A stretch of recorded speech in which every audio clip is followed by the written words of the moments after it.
हे guys, welcome back once again. So दोस्तों, आज की कहानी जो एक्सप्लेन करने जा रहे हैं उसका नाम है पेपर लाइफ। तो कहानी शुरू होती है टर्की शहर से, जहां पर हमें सिक्के के दो पहलू दिखाए जाते हैं, जिसमें एक तरफ शहर के बड़ी से होटल में कुछ लोग पार्टी कर रहे हैं, तो वहीं दूसरी तरफ सलीम नाम का आदमी देर रात कूड़ा उठा रहा है। और तभी बारिश होने लगती है, तो वो घर जाने के बजाय खुद को ढक कर कूड़ा उठाना जारी रखता है। तो सीन शिफ्ट होकर पहुंचता है हमारी कहानी के अहम किरदार सलीम पर, जिसकी एक दिन अचानक से तबीयत खराब हो जाती है। उसकी पूरी बदन कांप रही थी, इसलिए उसका दोस्त गुंजालिस फौरन उसे लेकर हॉस्पिटल जाता है। पर गरीब और पैसे ना होने की वजह से उसे कहा जाता है कि पहले वो टोकन ले, उसके बाद ही उसे देखा जाएगा। उन्होंने ये नहीं देखा कि सलीम कितना ज्यादा कांप रहा है। पहले उन्हें टोकन की पड़ी हुई है। अब उसी दौरान सलीम देखता है कि एक माँ अपने बेटे को लेकर भागते हुए आती है और फौरन उसे डॉक्टर के पास भेजती है। सलीम उस लेडी के चेहरे पर एक डर सा देखता है जो उसके बेटे को लेकर था, लेकिन वो तो बिल्कुल अकेला है, उसका इस दुनिया में कोई नहीं है। अब उसका नंबर आने पर डॉक्टर उसे बताते हैं कि उसकी एक किडनी खराब हो चुकी है, उसे फौरन चेंज करवानी पड़ेगी, वरना खतरा और ज्यादा बढ़ सकता है। अब हॉस्पिटल से निकलते टाइम उन्हें मोहसिन नाम का शख्स लेने आता है, जो कि एक टैक्सी ड्राइवर है। वो उनसे कहता है कि हमें फौरन दूसरी किडनी का इंतजाम करना होगा, लेकिन उसे ये बात अच्छे से पता थी कि इसके लिए बहुत पैसे लगेंगे, जो कि वो कभी भी ला नहीं सकता, लेकिन वो बस सलीम का दिल रखने के लिए ऐसा बोल रहा था। इसके बाद वो उसे फौरन नहाने को कहता है, क्योंकि उसमें से उसे बहुत बदबू आ रही थी। अब उसकी ये बात सुन के वो दोनों हंसने लगते, जिसे सलीम थोड़ा अच्छा फील करता है और उसका फेवरेट गाना बजाता है। वहीं सुनते सुनते सलीम अपने छोटे से घर में पहुंच जाता है, जहां पे उसकी ही तरह वो घर भी चारों तरफ से गरीब था, लेकिन उसे इन सब से कुछ फर्क नहीं पड़ता। सलीम उस रात खुद को संभालता है और भरोसा दिलाता है कि सब कुछ ठीक हो जाएगा, उसे अभी और जीना है। इसके बाद वो ड्रॉर से एक बहुत ही पुरानी तस्वीर निकालता है, जिसे वो सीने से लगाकर सो जाता है। अब इस तस्वीर में कौन है ये आपको आगे पता चलेगा। अब अगली सुबह सलीम सब कुछ अच्छा करने का सोचता है, लेकिन उसकी हर बार की आदतें उसे कुछ भी सही नहीं करवाती। सब कुछ गड़बड़ हो जाती है और उसे बहुत ही गुस्सा भी आता है, लेकिन वो फिर भी अपने काम पर जाने के लिए निकल जाता है। अब बीच रास्ते में उसे अपने पास वाले लोग भी मिलते हैं, जो उसकी बहुत ही इज्जत करते हैं, क्योंकि वो दिल का एक अच्छा इंसान है। कुछ दूरी पर उसे बच्चों का ग्रुप मिलता है, जो उसे पैसे मांगते हैं, पर वो नहीं देता, क्योंकि उसे अच्छे से पता था कि ये उन पैसों से नशा करेंगे। अब सलीम अपने मोहल्ले वालों की बहुत मदद करता है, वो उनकी सारी तकलीफों को दूर करने की पूरी कोशिश करता है, और खासकर वहाँ के अनाथ बच्चों की। वो उन्हें अपने शॉप पर काम देता है, हालांकि उसकी कूड़े की दुकान है, लेकिन वो उन्हें वहीं काम करने को कहता है। सलीम को माँ बाप ना होने का एहसास अच्छे से पता है, इसलिए वो उनके हिस्से के पैसे हर रोज बराबरी से देता है। लेकिन जब सबकी छुट्टी होती है तो वो खुद अकेले काम पर जाता है। वो उस दिन के पैसे को बरसों से इकट्ठा कर रहा है, और ये बात किसी को पता नहीं है। तभी उसके पास गुंजालिस आता और उसे बताता है कि डॉक्टर ने कहा है कि उसे ज्यादा चलना नहीं है, वो जितना हो सके बैठकर काम करे। पर सलीम कहता है कि उसे मौत से डर नहीं लगता, अगर उसे मरना ही होगा तो वो मर ही जाएगा, लेकिन उससे पहले उसे अपने कुछ सपनों को पूरा करना है।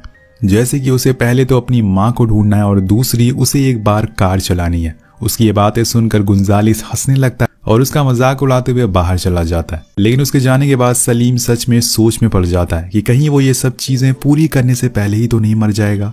अब हर रोज की तरह जब गुंजालिस कूड़ा उठाने जाता है, तो वहां उसे कुछ लड़के मिल जाते हैं जो उसी की तरह वहां काम करते हैं, लेकिन सलीम उनसे ज्यादा कमाता है, और यही वजह है कि वो गुंजालिस का पीछा करने लगते हैं और सही मौका देखकर उसे मारने का भी सोचते हैं, लेकिन वो लोग ऐसा कर नहीं पाते और गुंजालिस सलीम के पास पहुंच जाता है। अब इन सब चीजों की इन्हें कुछ ज्यादा फर्क नहीं पड़ता, क्योंकि ये सब इनके साथ हर रोज होता रहता है। उस रात जब सारे लड़के अपना काम करके वापस लौट रहे थे, तो सलीम को कुछ आवाजें सुनाई देती है। उसे लगता है कि शायद कोई चूहा है, तो वो डंडा लेकर उसे ढूंढना शुरू करता है। पर जब वो एक बैग को देखता है जो हिल रहा था, ये वही बैग था जिसे गुंजालिस कुछ देर पहले लेकर आया था। जब वो उस बैग को उल्टा करता है, तो उसे एक बच्चा मिलता है, जो सलीम को देखकर एक दीवार के पीछे छुप जाता है। वो सलीम से डर रहा था। अब वो उसके पास जाता और उसे समझाने की कोशिश करता और पूछता है कि उसके साथ क्या हुआ है, लेकिन वो बहुत ही ज्यादा डरा हुआ था, इसलिए कुछ भी नहीं कहता। तब सलीम उसे पुलिस के पास ले जाने का डर देता है, और तब जाकर वो खुद का नाम अली बताता है। सलीम उसके लिए खाना बनाता और खाना देकर अली ज्यादा देर तक उससे दूर नहीं रह पाता। वो खुद वहां से बाहर आकर सलीम के ही चेयर पर बैठ जाता है। अब इतने सालों में आज तक किसी की हिम्मत नहीं हुई थी कि वो सलीम की कुर्सी पर बैठ सके, लेकिन आज वो बैठ गया। पर सलीम बिल्कुल शांत है, उल्टा वो तो जाकर उसके सामने जमीन पर बैठ जाता है और उसे उसके बारे में पूछने लगता है। अली कहता है कि मेरी माँ ने मुझे कूड़े में फेंक दिया था, पर इसका मतलब ये नहीं कि वो मुझसे प्यार नहीं करती, उन्होंने ये मेरे अच्छे के लिए किया था। पर जब मेरे पिता की मौत हो गई तो उन्होंने उसके बाद दूसरे आदमी से शादी कर ली और तब से वो मुझे हर रोज मारते हैं, मेरे साथ बदतमीजी करते हैं, इसलिए उन्होंने ऐसा किया। अब सलीम उसके शरीर पे लगे चोटों के निशान देखता है और समझ जाता है कि ये सच बोल रहा है, इसलिए सबसे पहले तो वो उसे कुछ कपड़े पहनने को देता है और उसे रात जब अली सो जाता है तो सलीम गुंजालिस को बुलाकर इस बारे में बताता है, लेकिन वो उसे बहुत सुनाता और कहता है कि इस शहर में हर कोई अपने बच्चों को मारता और डांटता है, इसका मतलब ये नहीं कि हम उसे अपने साथ रख लेंगे। क्या तुम्हें याद नहीं कि हमारा बचपन भी ऐसे ही था, लेकिन कम से कम अली के पास उसके माँ बाप, उसका घर तो है और तुम्हें उसे पुलिस के हवाले कर देना चाहिए। लेकिन सलीम को अली से कुछ अलग सा लगाव हो गया था, इसलिए वो उल्टा गुंजालिस से कहता है कि तुम्हें मुझसे वादा करना होगा कि तुम इस बारे में मोहसिन को कुछ नहीं बताओगे और ये बात बस हमारे बीच ही रहेगी। लेकिन इन सब से गुंजालिस खुश नहीं था, उसे अच्छे से पता था कि सलीम खुद को तो संभाल पाता नहीं है, वो पहले से बीमार है और वो इस बच्चे को कैसे संभालेगा। अगले दिन सलीम अली के लिए कुछ कपड़े खरीदने जाता है और उसी दौरान उसे एक औरत दिखती है। ये वही थी जो अपने बेटी को लेकर उस दिन हॉस्पिटल आई थी। अब सलीम उसे उसके बेटे के बारे में पूछता है, लेकिन वो बिना कुछ जवाब दिए वहां से चली जाती है, जो सलीम को थोड़ा अजीब लगता है और वो अली के कपड़े लेकर घर आ जाता है। जिसके बाद वो और उसके कई दोस्त नहाने जाते हैं, जहाँ पे सलीम अली को नहला रहा होता है और इसी दौरान उसके पीठ पर चोटों के निशान दिखते हैं, जो शायद उसके पिता ने दिए हों, पर वो उसके बारे में कुछ नहीं पूछता। अब वहां पर सलीम के सारे दोस्त और लड़के वहां पर डांस करने लगते हैं और खेलने लगते हैं, जिसे अली को बहुत अच्छा लगता है और ये देखकर सलीम भी बहुत खुश होता है। वो उसे वादा करता है कि वो उसे कुछ ही दिनों बाद समुंदर दिखाने ले जाएगा और उसे तैरना भी सिखाएगा। जिसके बाद वो उसे खाना खिलाने के लिए ले जाता है, जहाँ पे वो उसे बताता है कि आज तुम्हें पता है मेरे दोस्त गुंजालिस का जन्मदिन है, तो आज हम केक काटेंगे। हालांकि गुंजालिस ये बात सुन के शौक हो जाता है, क्योंकि वो तो अनाथ है, उन्हें खुद का जन्मदिन तो याद ही नहीं है, क्योंकि वो तो हमेशा से ही अकेले रहे। पर सलीम के कहने पर वो हाँ कर देता है। अब तीनों एक केक शॉप पर जाते हैं, जहाँ का मालिक सलीम का खास दोस्त था। वो उसे कुछ केक फ्री में दे देता है, जो सलीम काम करने वाले बच्चों को खिला देता है। पर आज वो बर्थडे केक लेता है, जिस पर वो कैंडल भी लगवाता है। इसी बीच अली रोते हुए शॉप पर आता है और घबराते हुए कहता है कि कोई औरत थी बाहर जो वो उसे उठा कर ले जा रही थी। अब सलीम भागते हुए बाहर जाता और वहां उसे कोई नहीं दिखता, लेकिन वो इस बात को लेकर गुंजालिस पे हाथ उठा देता है। अब ये 30 साल में पहली बार हुआ था जब उसने ऐसा किया था, क्योंकि वो अली को उसके ही भरोसे छोड़कर गया था, लेकिन उसने अली का ध्यान नहीं रखा। अब उस रात जश्न मनाया जाता है गुंजालिस के जन्मदिन का, लेकिन वो और सलीम बात नहीं कर रहे हैं आज जो दिन में हुआ उसकी वजह से। पर कुछ देर बाद वो उसे केक लाने को कहता है और वो उस केक को लाकर उसके पास रख देता है। उसके बाद वो उसे माफी मांगता और फिर वो दोनों अली से कहते हैं कि वो कैंडल को फूंक मारे। उसके बाद सलीम सबसे उनकी विश पूछता है। सबसे पहले अली कहता है कि उसे उसकी माँ के पास जाना है, वहीं सलीम कहता है कि मुझे भी अपनी माँ को ढूंढना है। उन्हीं में से एक लड़का अपनी विश बताते हुए कहता है कि मुझे जल्दी से मरना है ताकि मैं अपनी माँ के पास जा सकूं। अगर मैं बड़ा होकर मरा तो वो मुझे पहचान नहीं पाएंगी। अब उसकी बातें सुनकर वहां बैठे सभी लोगों को एहसास हो जाता है कि वो लोग कितने बदनसीब हैं। अब सबके जाने के बाद अली और सलीम एक साथ ढेर सारी बातें करते हैं, जिससे वो पूछता है कि तुम्हारी माँ कहाँ है, तो सलीम बताता है कि वो यहीं मेरे पास ही है, बस मैं उन्हें ढूंढ नहीं पा रहा हूँ। जिस दिन वो मुझे मिल गई मैं सबसे पहले तुम्हें उन्हें मिलवाऊंगा। अब दोनों हंस पड़ते हैं और अगली सुबह जब सलीम की आंख खुलती है तो उसके आसपास अली नहीं था। वो घबरा जाता और पागलों की तरह रोड पर भागने लगता है। वो उसके इलाके में रहने वाले हर एक आदमी से अली के बारे में पूछता है, लेकिन फिर भी उसे कोई पता नहीं चलता, तो वो बेबस होकर वापस घर आ जाता है। लेकिन तभी उसे अपने सामने अली दिखता है, जो उसकी तरफ ही देख रहा था। सलीम उसे देखकर चैन की सांस लेता और बहुत खुश होता है और जाकर उसे गले से लगा लेता है। लेकिन वो पूछता है कि आखिर तुम कहाँ गए थे। तब अली बताता है कि मेरे सपने में मेरी माँ आई थी, जो मुझे एक जगह ले गई थी, जहाँ जाने के बाद फिर मैं यहाँ वापस आ गया। वो उसे उस जगह के बारे में पूछता है, लेकिन वो चुपचाप बैठा रहता है। पर इन सबसे ज्यादा सलीम को इस बात की खुशी थी कि वो वापस लौट आया। वो उसे अपने बेटे की तरह रखता है और कहीं न कहीं उसे अली में अपना बचपन दिखता है। अली अभी भी पैसे कमाने के बारे में सोच रहा था, ताकि वो उन पैसों से अपनी माँ को दूसरे पिता से जुदा कर सके। तब सलीम एक वादा करता है कि वो उसे पैसे देगा, पर उसके बदले में उसे अपने घर का एड्रेस देना होगा। अब उस दिन दोपहर में सलीम अली को लेकर समुंदर के किनारे जाता है, क्योंकि उसने वादा किया था कि वो उसे तैरना भी सिखाएगा। उसी दौरान वहां गुंजालिस भी गुजरता है और वो सलीम को इस तरह से खुश कई बरसों के बाद देख रहा होता है, जो कि उसे बहुत पसंद आता है। कुछ समय के बाद जब एक दिन सलीम अपना काम खत्म करके घर जाने वाला था, तो वहां पर मोहसिन आता है। असल में मोहसिन वो शख्स है जिसने गुंजालिस और सलीम को पाला है। अली की तरह उनके माँ बाप ने उन्हें कूड़े में फेंक दिया था, तब मोहसिन ने उन्हें उठाया, जिसके बाद सलीम उनकी ये परंपरा को आगे बढ़ा रहा है। लेकिन आज मोहसिन कहता है कि उसे गुंजालिस ने सब कुछ बता दिया है। वो जो कर रहा है वो गलत है, क्या पता अली की माँ उसे जानबूझकर कूड़े के ढेर में फेंक कर गई हो। लेकिन सलीम मना कर देता और कहता है कि कोई भी माँ अपनी औलाद को ऐसे नहीं फेंक सकती, ज़रूर उनकी कोई परेशानी होगी, कोई मजबूरी होगी।